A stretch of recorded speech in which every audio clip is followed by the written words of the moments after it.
Assalamualaikum warahmatullahi wabarakatuh. Yang terhormat Bapak Hervin Yogi Pradikta selaku pembimbing mata kuliah Hukum Perdata. Sebelumnya izin memperkenalkan diri, nama saya Dodar Fayed dengan NPM 2021020052.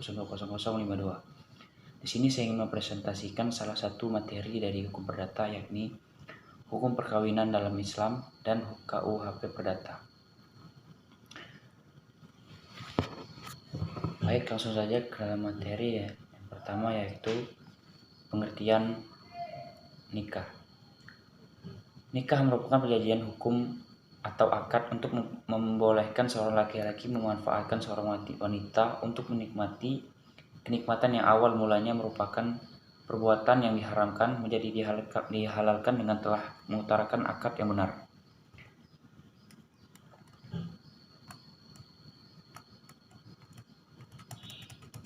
Menurut Muhammad Abu Israh, nikah adalah akad yang memberikan faedah hukum kebolehan untuk mengadakan sebuah hubungan suami istri antara seorang pria dan seorang wanita serta mengadakan tolong-menolong dan memberikan hak-hak dan kewajiban antara mereka. Komplikasi hukum Islam. Perkawinan menurut Islam adalah pernikahan, yaitu akad yang sangat kuat atau mitsakan khalizon untuk menaati perintah Allah dan melaksanakan ibadahnya. Undang-Undang Nomor 1 Tahun 1974 Pasal 1, perkawinan merupakan ikatan lahir dan batin antara seorang wanita dan seorang pria sebagai suami istri dengan tujuan membentuk keluarga atau rumah tangga yang bahagia dan kekal berdasarkan ketuhanan yang Maha Esa.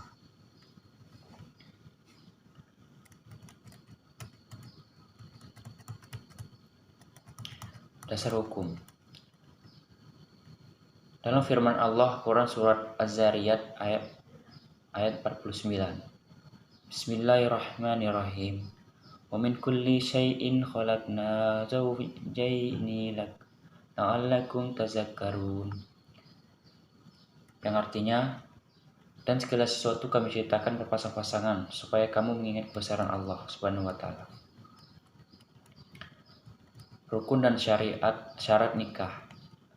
Rukun nikah. 1. Mempelai laki-laki. 2. Mempelai perempuan. 3. Wali. 4. Doa orang saksi laki-laki. 5. Ijab dan kabul. Selanjutnya syarat nikah. Syarat nikah untuk mempelai laki-laki. Yang pertama, tidak ada hubungan mahram dari calon istri. 2. Kemauan sendiri atau merdeka. 3. Jelas identitasnya. Yang keempat, tidak sedang menjalankan ihram.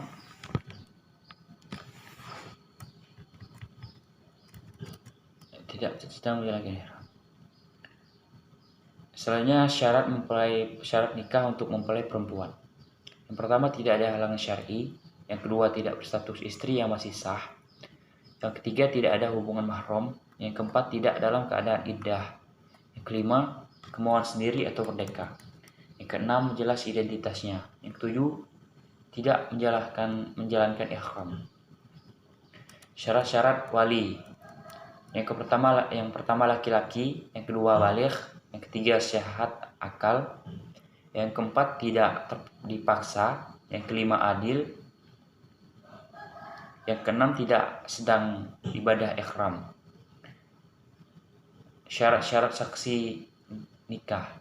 Yang pertama laki-laki, yang kedua baligh, yang ketiga sehat akalnya, yang keempat adil, yang kelima mendengar dan melihat, yang keenam tidak dipaksa, yang ketujuh tidak sedang ibadah ihram, yang kedelapan faham bahasa yang digunakan untuk ijab dan kabul.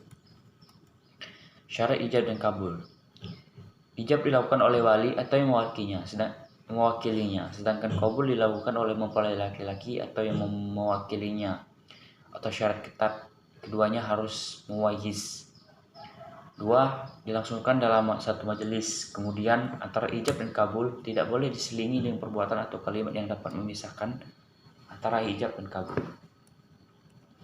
Yang ketiga, keduanya tidak boleh kontradiksi. Yang keempat, ijab dan kabul dilakukan melalui lisan serta didengar oleh masing-masing wali, saksi maupun mempelai. Selanjutnya perkawinan dalam hukum KUHP Perdata. Hukum perkawinan diatur dalam KUHP perdata berasaskan monogami dan berlaku mutlak. Artinya, setiap suami hanya diperbolehkan mempunyai seorang istri saja, begitu pula sebaliknya. Hal ini sesuai dengan ketentuan pasal 27 KUHP Perdata. KUHP Perdata memandang perkawinan hanya dalam hubungan keperdataan. Selanjutnya pasal 126 KUHP Perdata. Hal ini berarti bahwa perkawinan itu sah apabila telah dipenuhinya ketentuan hukum atau syarat hukum dari KUHP Perdata. Yang ketiga, KUHP Perdata tidak memandang faktor keagamaan sebagai syarat sahnya perkawinan. Hal ini ditegaskan dalam pasal 181 KUHP Perdata, di mana upacara keagamaan tidak boleh dilangsungkan sebelum perkawinan diadakan di hadapan pegawai catatan sipil di dalam KUHP Perdata. Perolehan keturunan bukan merupakan tujuan perkawinan. Larangan perkawinan. Perkawinan dilarang antara mereka yang bertalian keluarga dalam garis keturunan lurus ke atas dan ke bawah, atau dalam keturunan menyamping, yaitu antara saudara laki-laki dan saudara perempuan, atau pasal 30 KUHP Perdata. Selanjutnya, ipar laki-laki dan ipar perempuan, paman atau paman orang tua dan anak perempuan saudara atau cucu perempuan saudara, atau antara bibi atau bibi, orang tua dan anak laki-laki, saudara atau cucu laki-laki saudara. Selanjutnya, kawan perzinahan setelah dinyatakan salah karena berzinah oleh putusan hakim, pasal 32 KUHP Perdata. Yang terakhir, mereka yang memperbaharui perkawinan setelah pembubaran perkawinan terakhir jika belum lewat waktu 1 tahun, diatur dalam pasal 33 KUHP Perdata. Pemberitahuan, pencatatan, dan pengumuman perkawinan. Semua orang yang hendak kawin harus memberitahukan kehendak itu kepada pegawai catatan sipil, tempat tinggal salah satu dari kedua pihak, atau pasal 50 KUHP Perdata. Pemberitahuan ini harus dilakukan baik sendiri maupun dengan surat-surat yang dengan cukup kepastian memperlihatkan kehendak kedua calon suami istri, dan tentang pemberitahuan itu oleh pegawai catatan sipil harus dibuat sebuah akta, atau pasal 51 KUHP Perdata.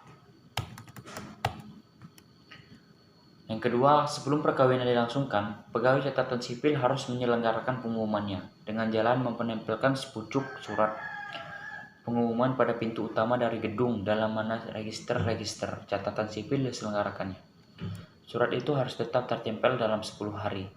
Pengumuman tak boleh dilangsungkan pada hari Minggu atau hari Tahun Baru, hari Paskah, hari Natal, dan hari Mi'raj Nabi. Surat itu berisi yang ketiga, nama, umur, pekerjaan, dan tempat tinggal calon suami istri, dan jika salah seorang atau keduanya pernah kawin, disebutkan juga nama istri atau suami terdahulu. Yang keempat, hari, tempat, dan jam pengumuman berlangsung. Kemudian surat itu ditandatangani oleh pegawai catatan sipil.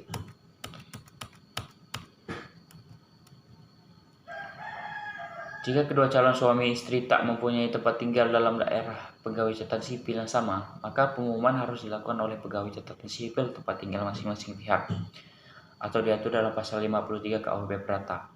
Pengumuman hanya berlaku selama 1 bulan, dan apabila dalam waktu itu tidak dilangsungkan perkawinan, maka perkawinan tidak boleh dilangsungkan lagi. Dan untuk itu pengumuman harus diulang sekali lagi.